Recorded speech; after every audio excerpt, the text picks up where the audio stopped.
wacan oo wanaagsan dhegeystayaal ku soo dhawaada xubinta wargeysada iyo waxyaabaha ay qoreen oo aad ka dhegeysataan idaacadda Star FM codka gobolka Waqooyi Bari waxa idin la socodsiin doonaa intuu hawada ku jira anigoo ah War Maxamed. xubinta wargeysada iyo waxyaabaha ay qoreen waxaan ku soo qaadanaa wargeysada ugu waaweyn ee dalka ka soo baxa iyo sidoo kale wargeysada caalamka.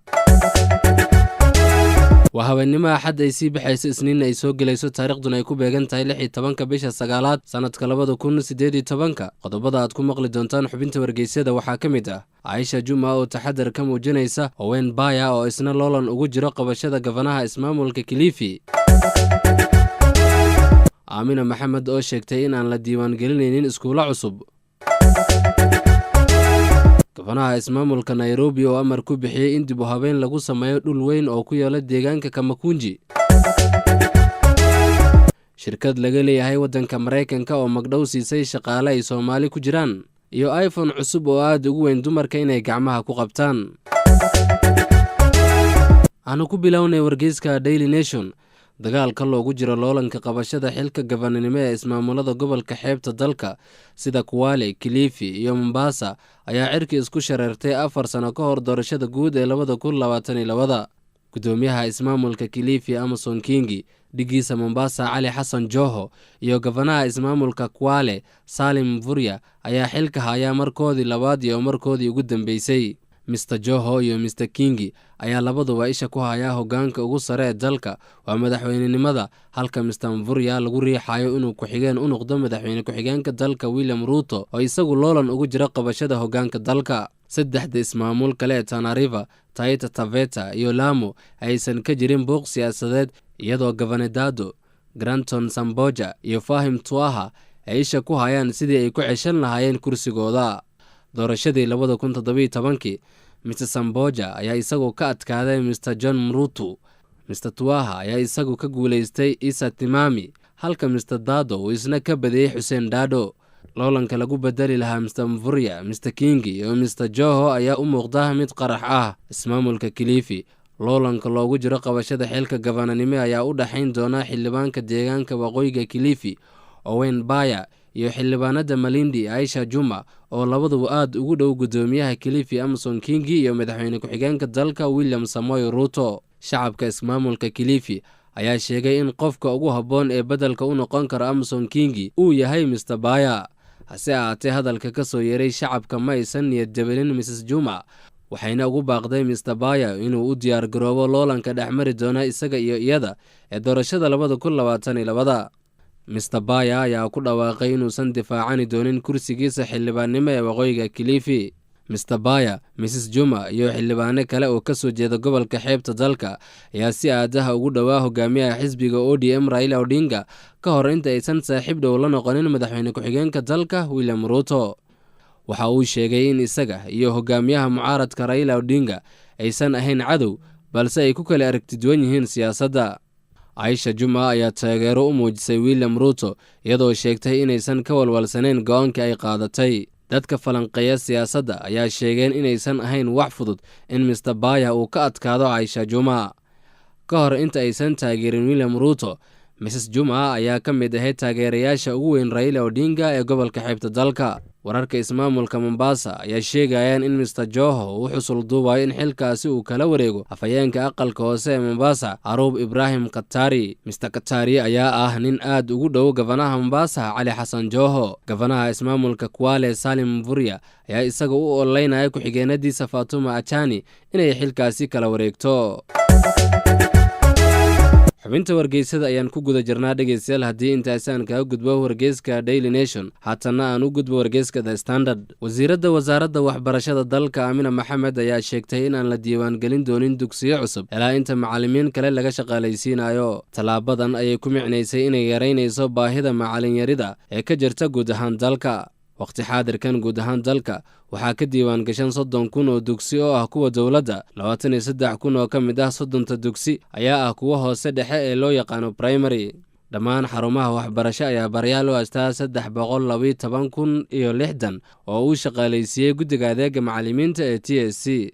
gudoomiyaha guddiga adeega macallimiinta dalka Lydia Nzoma ayaa xustay inay jiraan in ka badan 700,000 oo barayaal ah oo tababar soo qaatay guud ahaan dalka. hase ahaatee Aamina Maxamed ayaa carabka ku dhufatay in xarumaha waxbarashada dalka ay u baahan yihiin inay bartaan sidii loo qaybsan lahaa dhaqaalaha.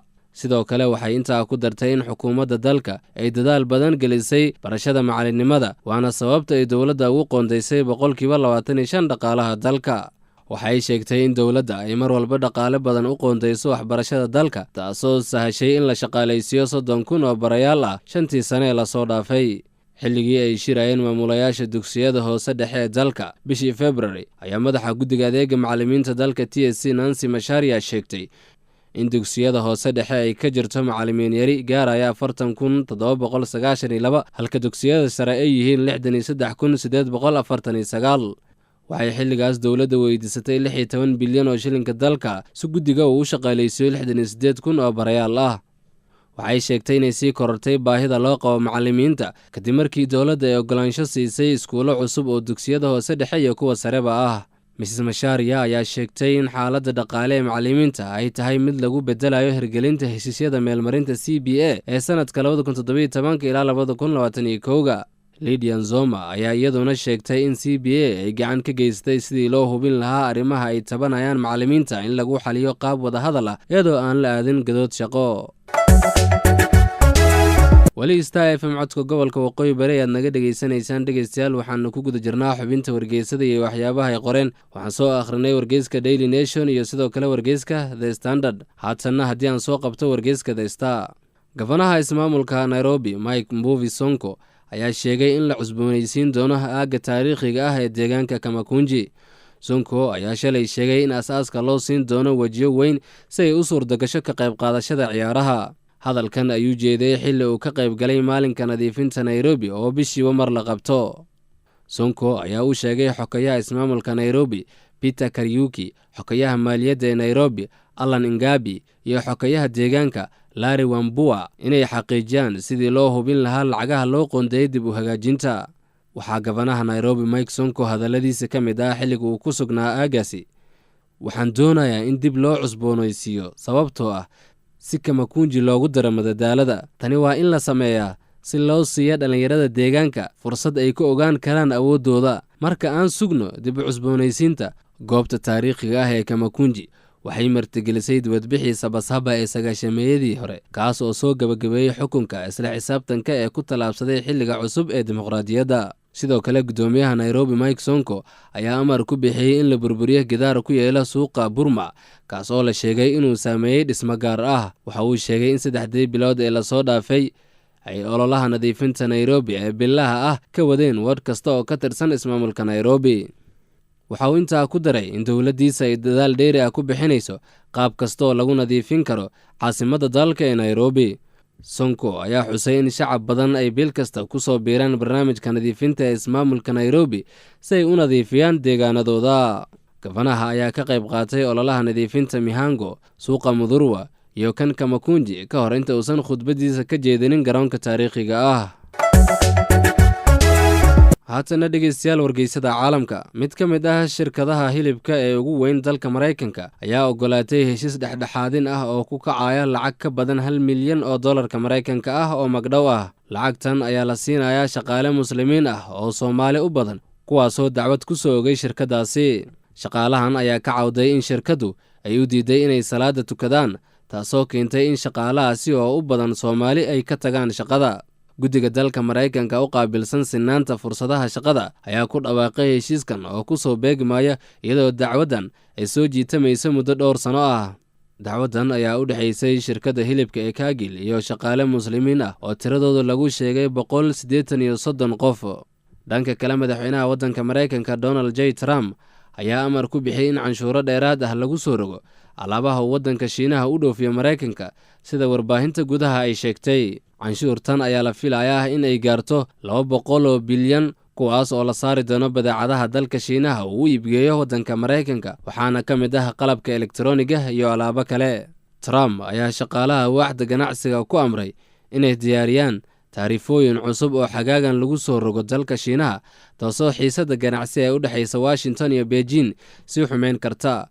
ganacsigan ayuu Mareykanka ugu yeeray ganacsi aan cadaalad ahayn. saraakiisha Mareykanka ayaa weli ku howlan liiska badeecadaha taariifada cusub la saari doono, hase haatee lama sheegin wakhtiga rasmiga ah ee canshuurtani dhaqangeli doonto. taarifooyinka cusub ee haatan la soo rogay ayaa ku beeri doonta tii kal hore Maraykanka uu saaray badeecadaha Shiinaha oo gaaraysa 50 bilyan, iyadoo dalka Shiinaha uu ku jawaabay talaabo la mid ah. 7 bishan Mr. Trump ayaa sheegay in 200 bilyan oo canshuur ah la saaray badeecadaha Shiinaha, isla markaana 267 bilyan oo dheeraad ah lagu kordhin doono waqti gaaban gudihiisa haddii loo baahdo. wadahadallo ayaa jiray oo arrintan lagu xalinayo, hase haatee Khamiistii ayuu madaxweynaha Maraykanka Donald Trump sheegay in Maraykanka aanan cadaadis lagu saari karin sidii heshiis loo gaari lahaa. haatana dhegeystayaal, waxaasoo dhan wax ka duwan. shirkadda Apple ayaa lagu dhaleeceeyay iPhone cusub oo ay soo saartay oo aad ugu weyn gacmaha dumarka, kaasoo haddii ay gacanta ku qabtaan saameyn caafimaad oo dhanka gacmaha u keenayo. iPhone-kan cusub ayay shirkaddu soo saartay kadib markii ay ku dhawaaqday inay joojin doonto nooca iPhone-ka ugu yar ee SE. ololayaasha ayaa sheegeen in ay iska caadi tahay, balse aysan saameyn caafimaad oo dhanka maskaxda ah dumarka u keenaynin. iPhone-ka cusub ayaa cabirka shaashadiisa lagu sheegay 5.8 ilaa 6.5, kaasoo aad ugu weyn iPhone-kii hore oo cabirka shaashadiisu ahaa 4 inches. kadib markii xarigga laga jaray iPhone-kan cusub, shirkadda Apple ayaa dhammaan iPhone-nadii hore ka bixisay shabakadeeda oo uu ku jiro iPhone SE. lamana ogo in shirkadda ay soo saari doonto mid yar oo lagu bedelo SE. khubarada caafimaadka ayaa walaac ka muujiyey iPhone-kan cusub, iyagoona sheegay haddii la soo saaro mid ka weyn uu dhibaato u keeni doono dumarka, sababtoo ah gacmaha dumarka aad ayay uga yar yihiin gacmaha ragga qiyaasta loogu talagalay. dhegeystayaal, waxaa intaasi igaaga eeg xubinta wargeysada. waad ku mahadsantihiin dhegeysigiina xubinta wargeysada. waxaa idinla socodsiina anigoo Anwar Maxamed. intaan ku kulmi doonno waa Anwar Maxamed iyo bahda Star FM oo isku duuban oo idin leh sidaas iyo nabadgelyo.